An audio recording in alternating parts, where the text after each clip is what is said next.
You sit before me with eyes that have seen too much and lips that tremble with unspoken knowledge.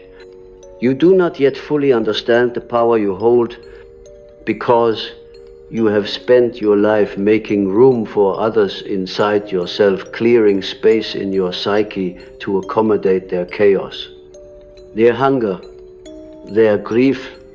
You, the empath, have become the quiet sanctuary in a world of shrill demands.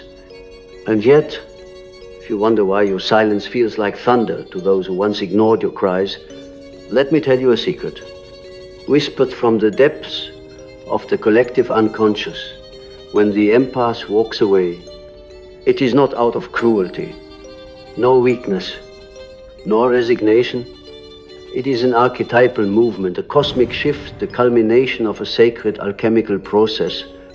The empath's exit is not an act of vengeance, it is a revelation.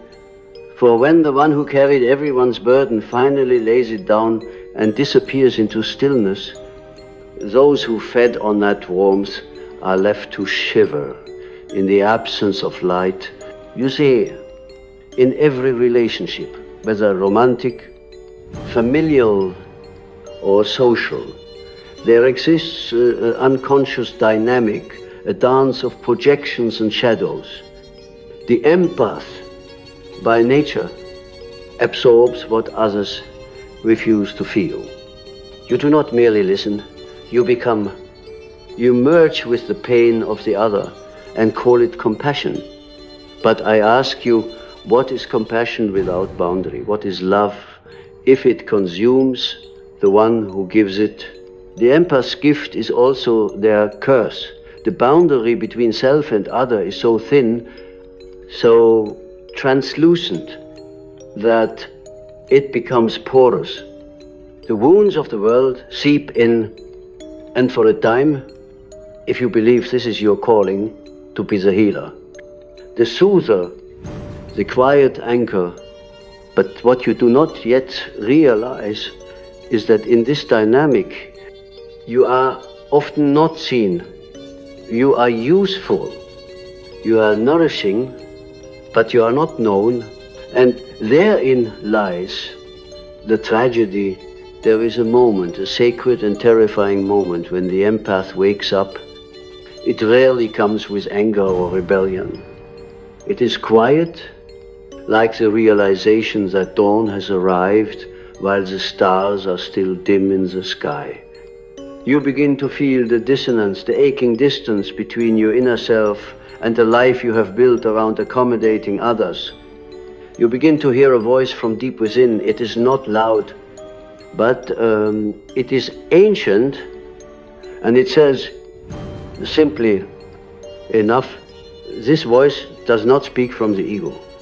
It is the self, what I have called the totality of the psyche, the union of conscious and unconscious, of light and shadow. When the self begins to stir, when the soul becomes weary of fragmentation, you can no longer betray your inner truth to sustain external harmony. You must withdraw, not out of punishment, but out of necessity. The soul requires integration, and integration demands solitude. To those around you, this exit appears sudden. They do not see the inner earthquakes that have preceded it, the years of suppressed pain, the tiny deaths of your authentic self. To them, you were always available, always forgiving, always kind. Your absence feels violent because it disrupts the illusion.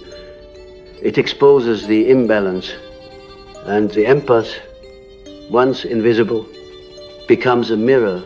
But this is where the revenge lies, not in cruelty, but in clarity. When you leave, you remove the anesthesia. Those who once leaned on your emotional labor must now confront the void. The silence becomes a magnifying glass. Your departure casts a light on the dynamics they refuse to see. It is not your intention to hurt, but your awakening forces them to witness their own shadow. Do you understand now? The empath's quiet exit is not an act of ego, it is the soul's return to itself. It is the moment when the unconscious contract, I will carry your pain if you love me, is torn up. And when that contract dissolves, the entire architecture of the relationship crumbles. This is not just interpersonal, it is archetypal. It is the dismantling of the martyr complex. It is the liberation from the archetype of the wounded healer. Let me take you deeper. Imagine a dream. You are in a house with many rooms, each one filled with people asking something of you. One needs comfort, another weeps, another rages, and you, with open arms, move from room to room, absorbing, soothing, fixing. But one day, you notice a door you had never seen before. It is small, almost hidden, and behind it is a staircase leading downward. You follow it. You descend into the basement, where no one waits for you, where no one calls your name. It is cold, it is silent, and for the first time, you hear your own breathing. You see a mirror on the wall. You do not recognize the face. It is tired, but beneath the weariness is something more, something fierce, something eternal. You lean in, and the image whispers, "Come back to me." That is the moment of individuation, the sacred turning inward. The house above will collapse without your tending. Yes, the voices will call for you, but you do not return. You close the basement door and begin the real work, the integration of your true self. This descent is not a fall, it is a pilgrimage. The empath's exit is a descent into the self, and the world, accustomed to your selflessness, mistakes your sacred journey for betrayal. Now, let us speak of shadow. Every person you saved projected their wounds onto you. Every soul you soothed used you as a vessel for what they could not bear to carry. But you also played a role. You accepted the projection. You took it as a form of meaning in their pain. You found your purpose. But this was not love.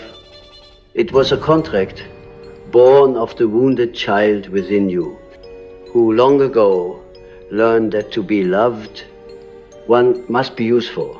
To leave is to reclaim your soul from this ancient lie. And when you do, the archetypes begin to shift. The healer must become the healed. The giver must receive. The mirror must reflect inward. This reversal causes disruption in the psyche of those who once depended on you. They are forced to meet parts of themselves they had disowned, and some will hate you for it. They will call your exit betrayal. They will rewrite the story so that you become the villain. Let them. Do not argue. Do not explain. Silence is the language of transformation.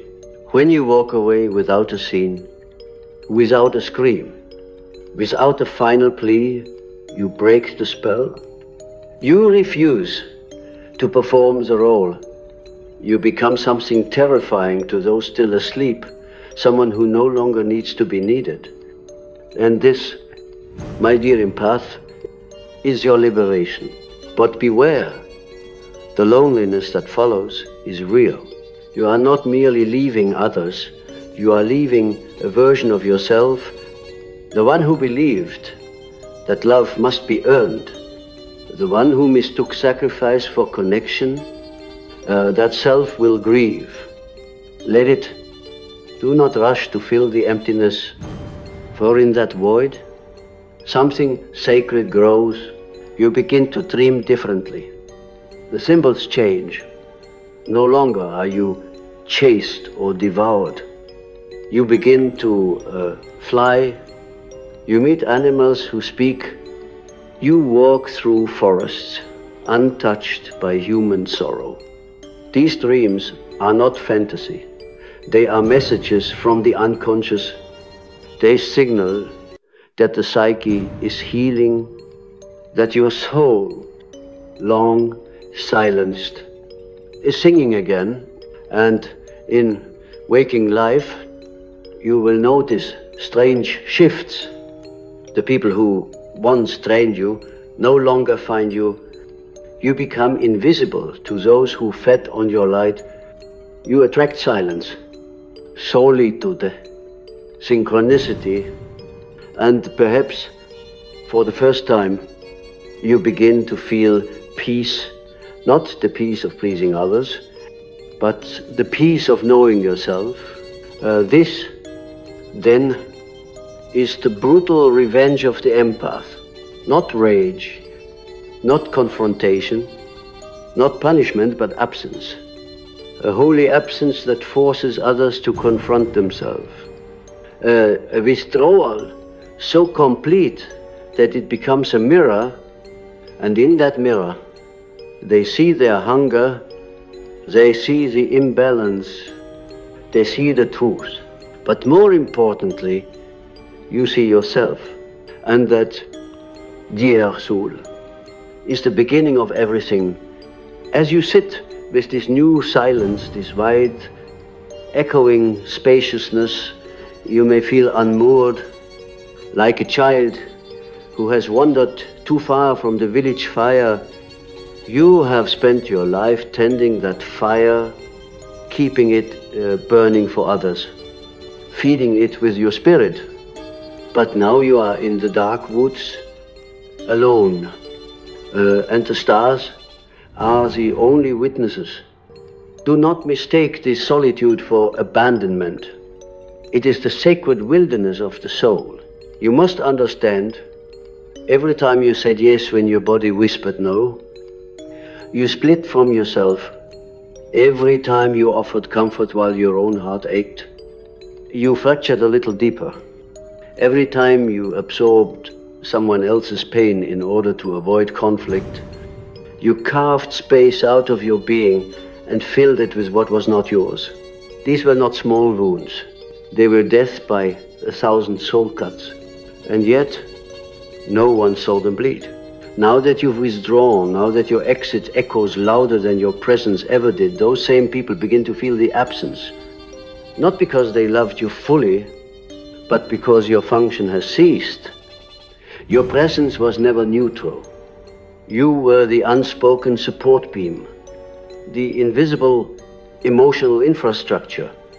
And now, with you gone, the whole architecture begins to crack. They will not know what to call this sudden emptiness. Some will call it abandonment. Some will name you cold. Some will say you changed. But you and I, we know the truth. You did not change. You remembered that love without self is martyrdom. You remembered that sacrifice without mutuality is servitude. You remembered that your life, your light, your peace were not born to be endlessly siphoned by those who fear their own darkness. Your quiet exit is a sacred return. Let us descend again into the underworld of symbols. For every soul in the world carries an archetypal pattern, a divine blueprint that speaks in dreams, in synchronicities, in instinct. The empath often carries the archetype of the wounded savior you learned early, perhaps in childhood, that peace comes from fixing others, that safety is earned by being indispensable. This pattern lodges deep in the unconscious and repeats itself in every relationship. But here, is the paradox in saving others. You abandon yourself in healing others. You ignored your own bleeding, and the soul, your true self, your indwelling spark, will not tolerate this forever. It will begin to rebel, first in whispers, then in dreams, then in breakdowns that feel like betrayal, but are actually breakthroughs. You may find yourself crying for no reason. You may begin to feel suffocated by spaces that once felt comfortable. You may begin to say no without explanation. This is not weakness. This is the birth pang of wholeness.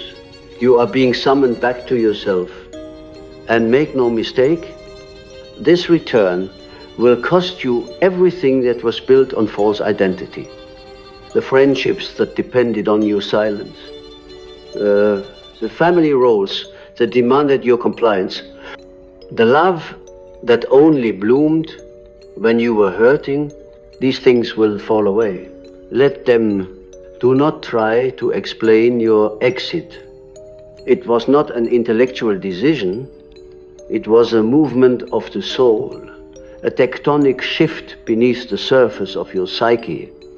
It is the moment when the persona, the mask you wore to belong, cracks open and reveals the self. This self is vast.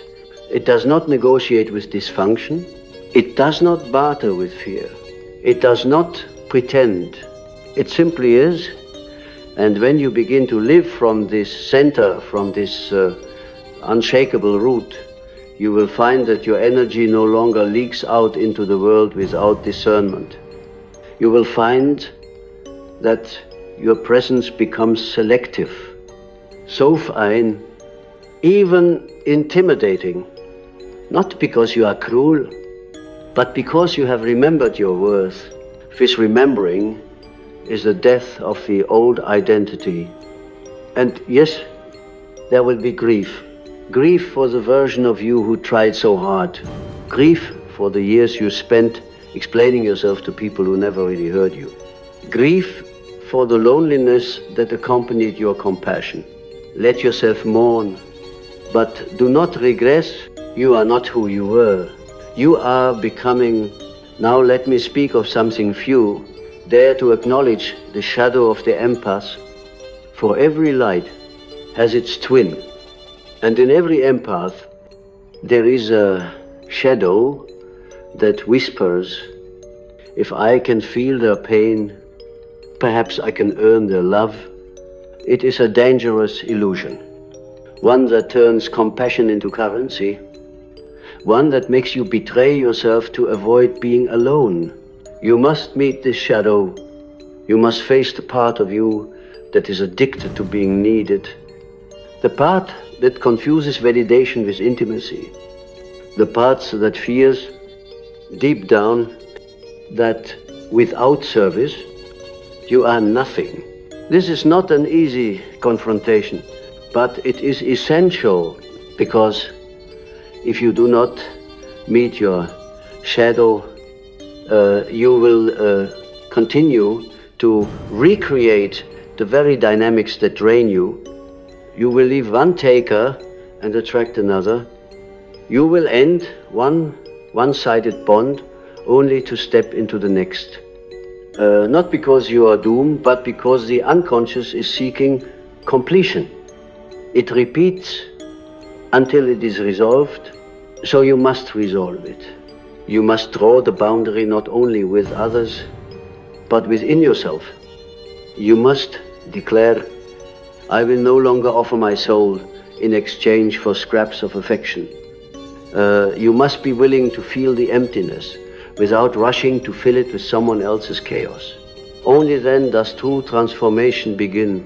There is a concept in alchemy called the Nigrador, the blackening, the dark night of the soul.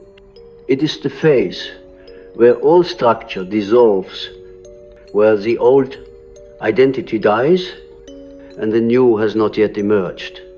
It is terrifying. It is necessary, and you, in your exit, have entered this phase, you are no longer who you were, but you are not yet who you are becoming. You are molten.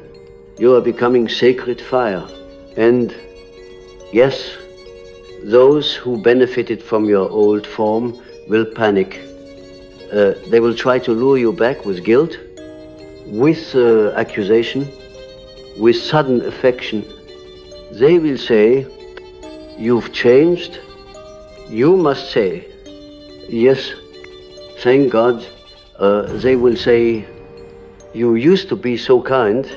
You must say, I am still kind, but now I am kind to myself first. They will say, I need you. You must say, I needed me too and I was gone too long. This is not cruelty. This is clarity. And clarity to those who live in illusion will always feel like betrayal. But do not let that stop you. For every step you take toward your own center, the world becomes more real. Your vision clears. Your body relaxes. Your dreams speak louder. You begin to recognize true resonance, not just comfort, not just familiarity, but truth. You begin to call back the parts of yourself you exiled in order to survive. The wildness, the rage, the joy, the intuition. You are no longer a container for everyone else's story. You are the author of your own, and you begin to write it not with words, but with choices, with silence, with boundaries, with presence. You no longer plead to be seen. You simply are, and those who can meet you in that authenticity, those who do not require your betrayal in order to love you, will begin to appear. But first, the silence, first, the stillness, first, the shedding. That is why your quiet exit is so powerful. It is not an end. It is a beginning. It is the initiation of the empath into the realm of the sovereign soul.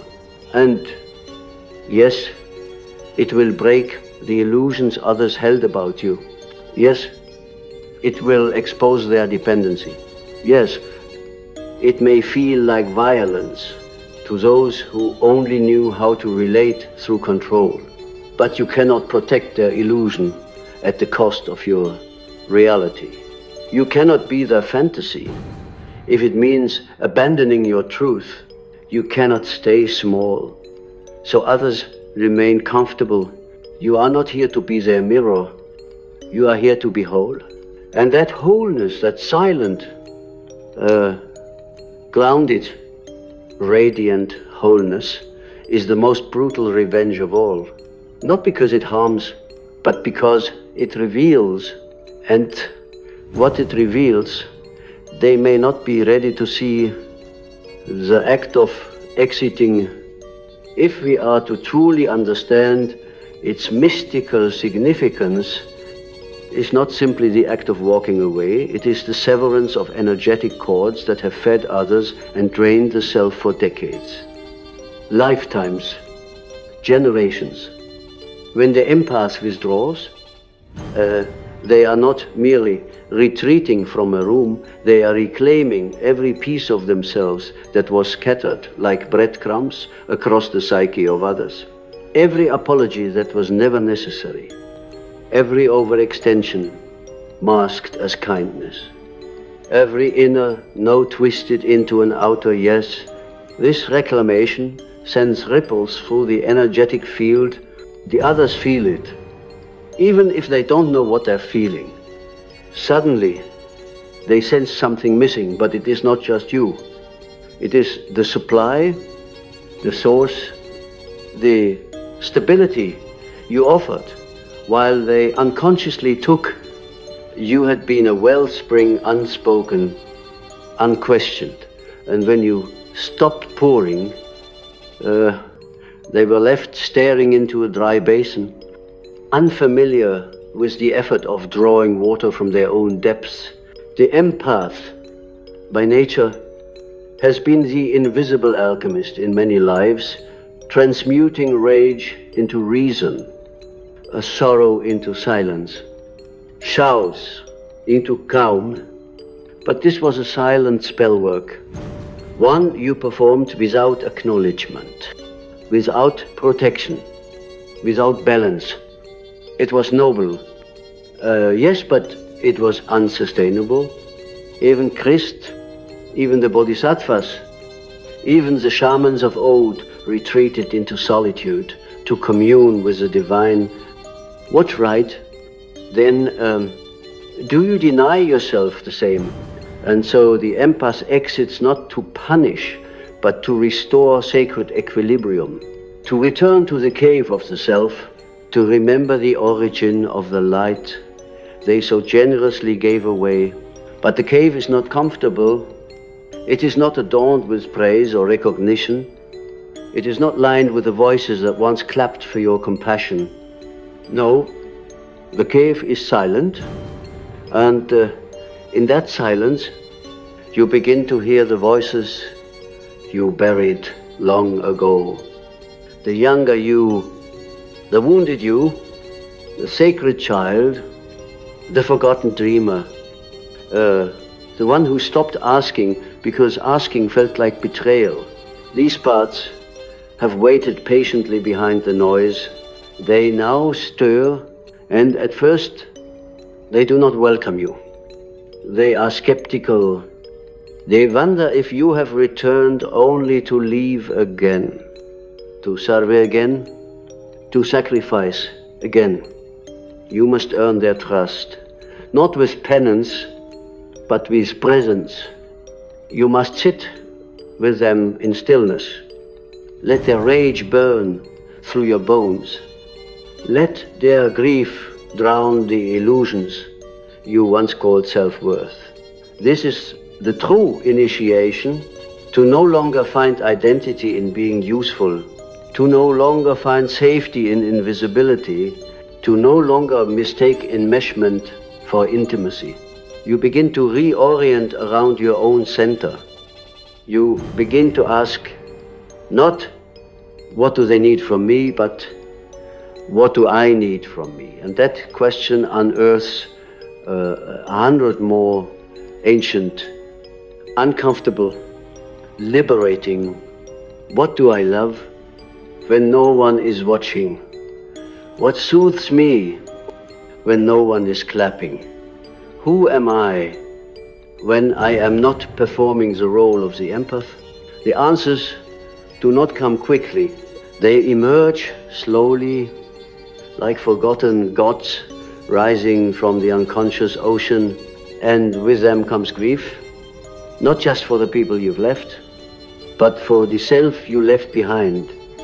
The self who waited, the self who whispered boundaries and was ignored, the self who curled in corners after offering too much.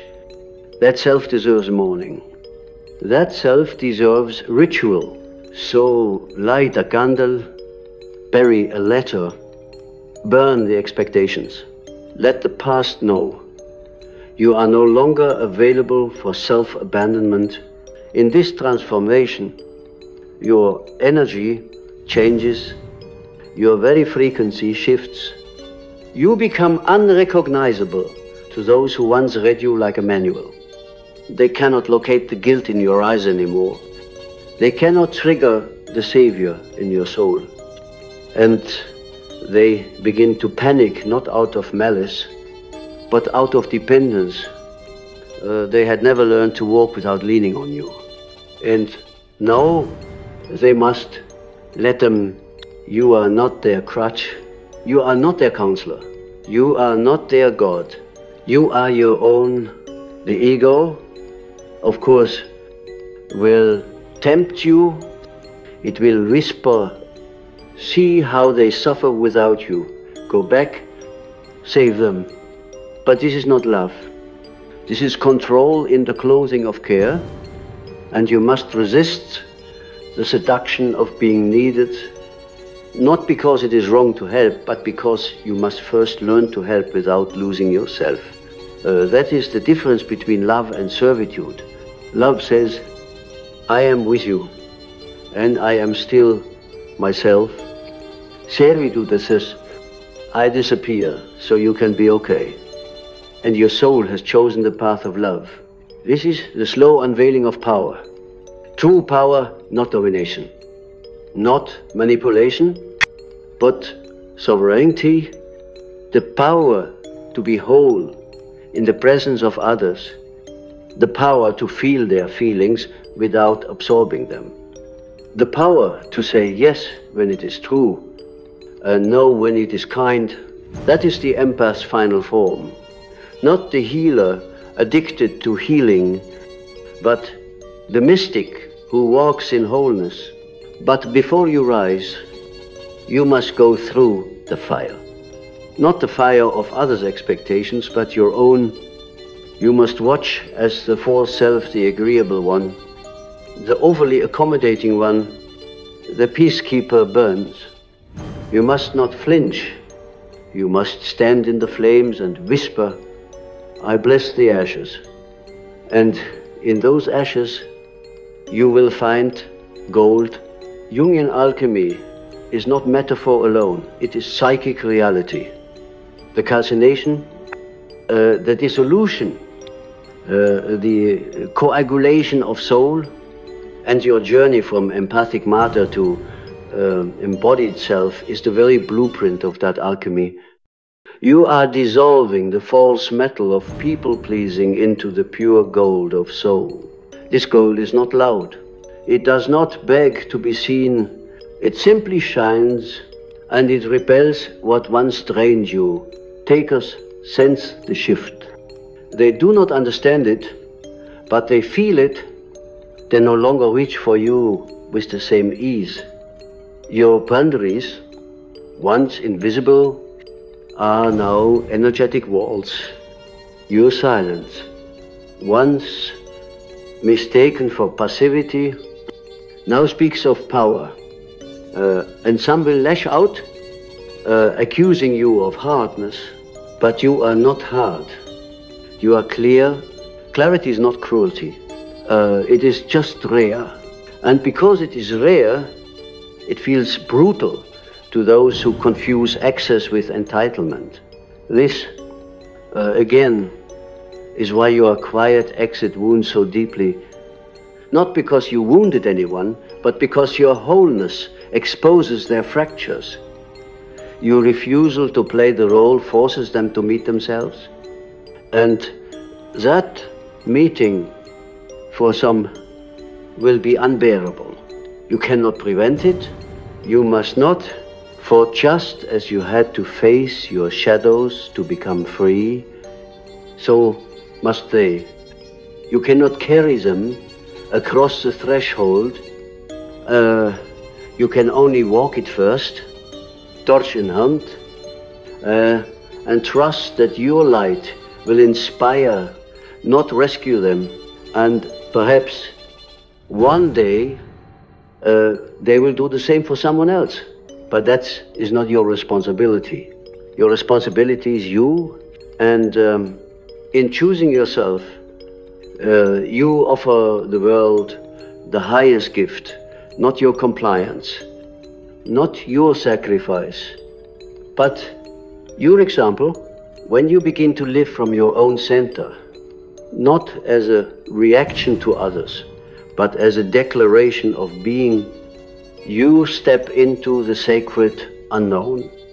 The empath, once shackled to the moods, needs, and wounds of others, now becomes a sovereign agent of transformation, not through effort, but through embodiment. The quiet exit was never about punishment. It was always about permission. The permission to be real, to be whole, to be free, and yet the world resists such liberation. Society teaches that the highest form of goodness is self-erasure. That kindness means compliance. That love demands exhaustion. But this is a distortion of the divine. True love, rooted in the self, is fierce. It has teeth. It bites through illusion. It protects its own flame so that it may warm without being extinguished. You, dear soul, are no longer interested in playing the savior. You have seen where that path leads to burnout, to resentment, to invisibility. You now choose the path of the sacred witness. You no longer dive into the ocean to rescue the drowning. You stand firmly on shore, anchored in your own breath, extending your hand only to those who wish to rise by their own will. This shift is not subtle, it is seismic, and those who have built their sense of safety on your availability will feel the aftershocks. But remember, just because they feel discomfort does not mean you owe them relief. Just because they accuse you of abandonment does not mean you have betrayed anyone. You have simply stopped betraying yourself. There will be moments, even in this new state of being, when guilt tries to slither back in. It will disguise itself as compassion. It will whisper, they need you. But you must ask, which part of me is being spoken to? Is it the healed self? Or the wounded child who still fears being unloved? Is it my soul or my shadow in search of identity? This is the great work, what the alchemist called the magnum opus, to purify the self of false obligation, to extract gold from sorrow, to claim the divine inheritance of your own life. And make no mistake, this inheritance is radical. It dares to say, my energy is sacred, my time is finite, my soul is not on the altar of anyone's comfort. This kind of empowerment will unsettle the collective unconscious. The culture of self-denial will label it selfish. But this is because most do not know what it means to be whole. They confuse martyrdom with virtue. They do not see that when you serve from depletion, you are offering others your wound, not your wisdom. So let the wound close, let the silence grow fertile. Let the absence speak louder than your presence ever did. It is here, in this vast interior field, that a new archetype awakens the sovereign empath, no longer defined by the needs of others, but by the truth within. This empath still feels deeply, but now filters what is theirs to carry. This empath still loves fully, but now chooses where that love flows. This empath no longer waits to be invited to the table. They build their own, and from this wholeness, revenge transforms into revelation. No longer interested in proving your worth, you simply embody it. No longer driven by the need to be chosen, you choose yourself. No longer haunted by the fear of being too much or not enough, you become what you are without apology. And the world shifts, not all at once, not loudly, but in the quiet, tectonic way that empires crumble and forests reclaim cities. You will feel it in your spine, a new alignment. You will feel it in your breath, a deeper rhythm. You will feel it in your relationships, a different clarity. Those who once needed you broken will disappear.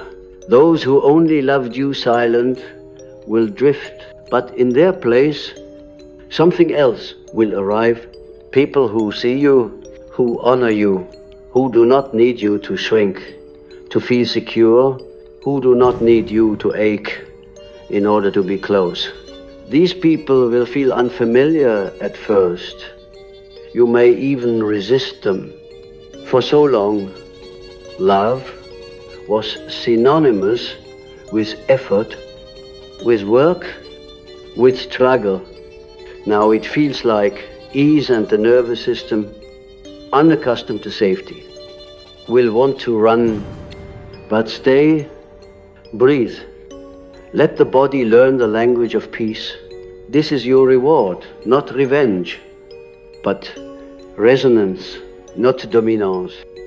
But discernement, not applause, but alignment.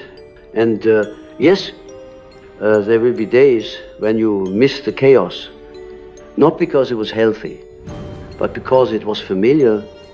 The nervous system often mistakes suffering for home, but now you have built a new home. One with boundaries as walls and truth as foundation. One where the mirror reflects not the pain of others, but the soul of the self, and you sit within it, not waiting to be needed, but learning to be known. You begin to write again, to paint, to sing, to rest, not because anyone asked you to, but because your being now demands expression. You are no longer a sponge for pain. You are a vessel for beauty, and the same sensitivity that once exhausted you now becomes your compass, your creativity, your magic. You remember dreams you once dismissed. You follow whispers you once ignored. You feel your soul not as a servant, but as a sovereign. And for those who once misunderstood you, who now rage at your absence, who call your quiet exit betrayal, you offer silence, not out of disdain, but because no explanation would ever be enough. You were never what they projected. You were always more. Let them wrestle with the absence. Let them meet their own shadows. Let them go or not. Your path is no longer tied to their awakening. Your exit was the medicine. Your disappearance was the mirror. Your peace is the truth they cannot unsee. And perhaps one day they will rise, not to chase you, but to find themselves. Until then, you walk on not away, but toward your wholeness, toward your voice, toward the holy, radiant, rooted self that always waited beneath the rubble of everyone else's expectations. This DR, Empath, is the final alchemy. You were never meant to carry their pain forever. You were meant to remember your own light. And now that you have, nothing will ever be the same. Let the quiet be your revolution. Let your wholeness be your vengeance. Let your peace be your flame. And so it is